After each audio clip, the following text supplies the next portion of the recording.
This story happened when I was about 13 or 14. I grew up in a town with a lot of walking and biking trails. Also forest area, about a 10-minute walk from my house, so I spent a lot of time outside. One of my best friends, we'll call him Anthony, lived in the neighborhood across from mine. I would frequently walk to his house to knock on his door and see whether he wanted to join me in biking aimlessly around town. On this particular day, he decided to join me and we went down to the local lake, which was an extremely popular spot during the summer. It's never empty. There's a trail that's right next to the local library, which leads to the lake. We decided to hang out by the trail entrance as it was right next to a tunnel that runs under the street above, providing enough shade and amplification for listening to music together off of our iPods. This tunnel is probably a good 20 feet long or so, with the only easy path back up to the street, above being the paved one on the side. The trail itself is gravel, with trees on both sides, so no easy way to get off with a bike, unless you use the designated entrances and exits. Anthony and I were hanging out on the opposite side of the tunnel from the trail entrance, so as not to bother any families that were getting on the trail with our music. We had our bikes leaned up against the side of the tunnel when I noticed a man coming through the opposite end, right next to the trail entrance. He entered the tunnel and once he was about 15 feet away, he called out, "Hey, I'm a police officer." It didn't take more than a 2-second glance to tell that he wasn't. He was wearing cargo shorts, a green tank top and sandals, and a big military-style backpack. Even from about 15 feet away, I could tell that his skin looked really greasy and his hair was unkempt. I immediately knew something bad was going to happen and my adrenaline started to rush. I turned to my friend and I just yelled at him, "Anthony, run!" To which he got on his bike and began to ride off. The man was now standing between us and the trail entrance, so there was no easy way for us to take off without either needing to go directly past him or down the trail in the opposite direction. Anthony chose to try for the main entrance that the man was blocking. As he rode past the man, he reached out and grabbed his arm. Anthony sort of stopped, but the man was more focused on me and ended up letting go, to which Anthony quickly took off. I knew I wouldn't be as lucky as Anthony if I tried to push my way past this man, so I immediately started looking for other ways to run. I noticed that there was actually a small dirt trail on the same end of the tunnel that we had been. I tried to take my bike up it, and the man yelled out behind me, "Didn't your parents ever teach you to not run from the cops?"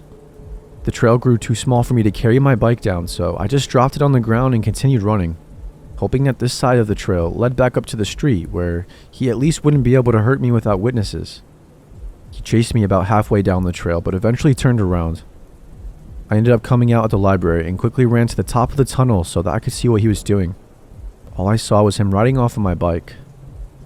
I called the cops and they came to my house to give me a lineup after I walked home.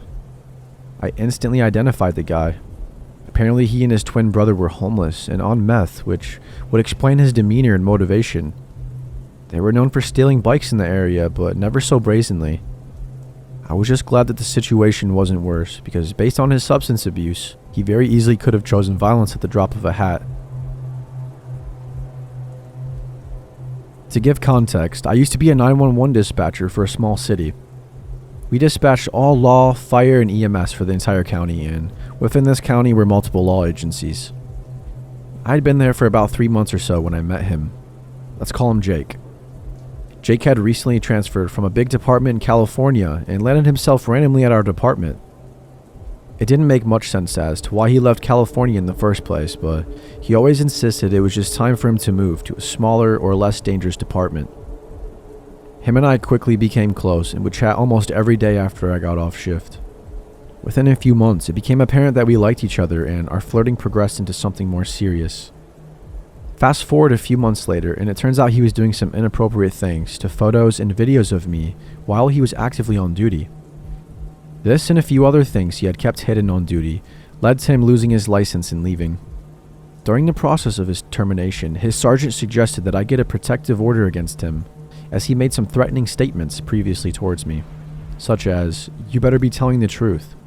I'll find out on Tuesday if you're lying to me," etc. I had begun to fill out the paperwork and I was told I had a temporary protective order on him in the meantime, but don't think I ever did. About 2 weeks after his termination, he called me to catch up. The entire call is like an old friend to an old friend. What am I doing for work? Do I have a boyfriend now? But progressively becomes more personal. Like, when does my shift end? What do I drive? Being 18 and naive, I treated him like I always had, just answering his questions. I had contacted his old department afterwards, as his sergeant had told me to let him know if I was ever contacted again. But they turned me away pretty quickly and just didn't want anything to do with it. So with that, I blocked Jake. Roughly another month later, I get a call from a new number and it's Jake. Once again, he wants to meet up and catch up. But this time, he so casually goes on to tell me about this new house he's wanting to buy in my neighborhood, knowing it's my neighborhood. I had never told him where I lived in town, let alone what specific neighborhood. During this call, he progressively got more aggressive as well, making statements such as, "If I knew I was going to get canned, I would have just had my way with you." He half-heartedly joked about getting a hotel room just for me, and that was that. A few days later, he FaceTimed me and once again came off as simply wanting to catch up as he was sick. Midway through our seemingly normal conversation, he makes it apparent he's been touching himself this entire time. Keep in mind, nothing suggestive was mentioned and our conversation at that point was just about his new dog. So he's blocked once again, but has tried to follow my social media and now I've started to see him in my area. Last I knew, he lived nearly 30 to 45 minutes in the opposite direction from me. This story belongs to my mother, and it's become something of a common warning to teach us how demented some cops could be. My mom was in high school in the 80s. Her parents were divorced, and she lived with her mother and younger brother, my grandmother and uncle. She had a little interaction with her father growing up, and because of this, she developed into something of a rebellious teenager. She smoked a lot of weed and drank, and would sometimes even sneak out to go to parties or to hang out with her friends. Because of this, she snuck out one night to hang out with a group of her friends, and they drank like hell. Eventually, they decided that they wanted to go somewhere else, and at around 12 a.m. or so, they got into their car and drove off. My mom will always stop right here to remind my brother and sister and I to never drink and drive. It must have been pretty obvious that they were drunk, because they were pulled over by a cop. My mom grew up in small-town America, about as stereotypical as you could get. Surrounded by farmland for miles around, and everyone knew everyone. In high school, football was the most important thing in the world, maybe outclassed only by our nearby major college teams. The town she grew up in only had about 5,000 people in it. When they were pulled over, my mom and her 3 friends started to panic. One of them even started to cry. My mom is a rather collected person and had the sense to at least look behind her. She saw that there were 2 cops. One walked over to the car and the other stayed in the police cruiser. She tries to find out who the man is, but the light obscures his face. He walks over slowly and leans over to speak to the girls through their open window. My mom sighs in relief as she recognizes him. She knew him as Mr. Nelson, a big man in his 40s who went to her church. In her drunk state, she's hoping that they might be able to get out of this with only a warning. Hell, maybe he might agree to not tell her parents. Mr. Nelson looks right at my mom. "Having a good night, are we, Miss Kelvin?" he asks her. My mom smiles, both nervous and embarrassed. "Sorry, Mr. Nelson, we must have been distracting the driver too much." My mom had gotten used to lying by this point and was already pretty good at it, but Mr. Nelson looked unconvinced. He asks for the standard driver license and registration, and then asks them all to step out of the vehicle and walks back to his cruiser. "Oh no," my mom's friend whispers to her, "we're gonna get tested." My mom calms them down and they step out of the car. The cops ask them to do some pretty basic stuff at first, mostly stuff that you would expect from a cop trying to determine if you were drunk. Mr. Nelson and his partner, some guy that my mom didn't recognize, told the girls to stand over by their car, putting a fair amount of distance between the 2 groups. When my mom looks back at them, Mr. Nelson had the faintest of smiles on his face. "Okay, ladies," he says, "there's 2 things that could happen." Mr. Nelson turns to his partner and they both smile mischievously at one another. "We could take you home and tell your parents everything. We could do that, or," his smile gets bigger, "you could do something for us." A chill runs down my mom's back. She did not like the way he said that at all. "What kind of things?" one of her friends asks. Mr. Nelson's smile gets bigger. "It's not an evil or sadistic smile," she says. She said that it looked more like a smug satisfaction. "I'm thinking that we might have to conduct a strip search." My mom's blood went cold. Everything goes silent for a second, except for the smug smiles on their faces, and the low bit of laughter that came from the other officer. She couldn't believe what she was hearing. The Mr. Nelson that she'd known for years, who she saw every week, whose children went to school with her, was trying to force her 16-year-old self and friends to strip down in front of him. "What?" was all my mom could muster. Mr. Nelson looked at her, a hungry look on his face. "Come on, this doesn't have to end badly. Just show us some skin and we can forget this ever happened." My mom and her friends refused at first. There was no way in hell that they would do that, no matter how much trouble it would get them in. But Mr. Nelson's face darkened. "I don't think you understand," he growled. "Now, how about you be nice and friendly and do it?" His voice terrified them. His manner of tone and his significantly more aggressive approach made my mother go white with terror. Worried as to what they might do if they refused, my mom and her friends obeyed. They stripped down completely nude and just stood there. The cops laughed and smiled like smug assholes. They were clearly getting a kick out of this. My mother won't talk about what they did, and for the life of me, I really don't want to know. But what I do know is that eventually the cops had all the girls lean against their car. It was here that she managed to get time to communicate with her friends. One of them was crying hard, and she nearly got caught trying to get her attention. They agreed that on 3, they would all sprint into the cornfield to their right, hide in there and try and escape them. And they did. They managed to get far into the cornfield. Mr. Nelson tried grabbing at one of her friends, but she avoided him. The cops didn't even try to pursue them into the cornfield. They just got right back in their car and drove like madmen. They waited for a full 10 minutes, making sure that the cops weren't intending on coming back. They got back to their car, dressed in their clothes, and went straight home.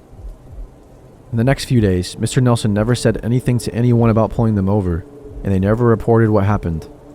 If they ever did, Mr. Nelson would just say that they were drunk. Mr. Nelson was an upstanding figure in the community, and no one would have believed the girls. This was the 80s, and nothing would ever have happened or changed. If anything, it would have just made the girls' lives hell. Every now and then at church, she would find Mr. Nelson, and he would flash her that smug smile and wink at her. You never know what's behind, even the most upstanding of people, that's for sure. To Mr. Nelson, I hope you're rotting somewhere. I live in a middle-class suburban town in an East Coast state that is extremely anti-drug. The fleet of police, especially unmarked undercover cops, as we call them, is absolutely absurd for a relatively crime-free town, except for pot-smoking kids, that is.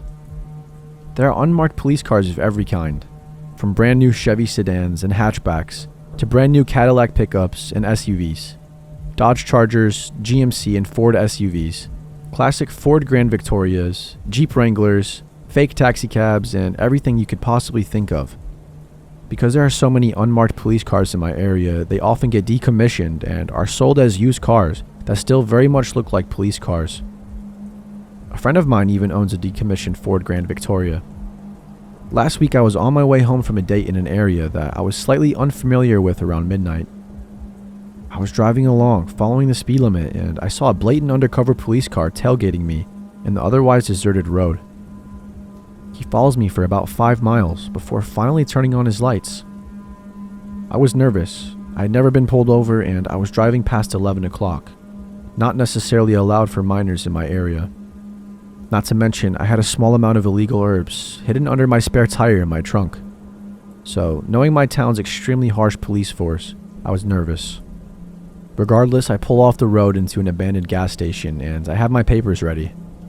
The policeman approaches my window and he is wearing a police uniform, and I take notice that he's surprisingly good looking, in his early 20s with longer than most cops' blonde hair. He leans his head uncomfortably far into my small car and asks me where I'm headed and if I know why I was pulled over. I answer and I say no to the question. He smirks and says, "I do," before returning to his car with my license, registration, and proof of insurance.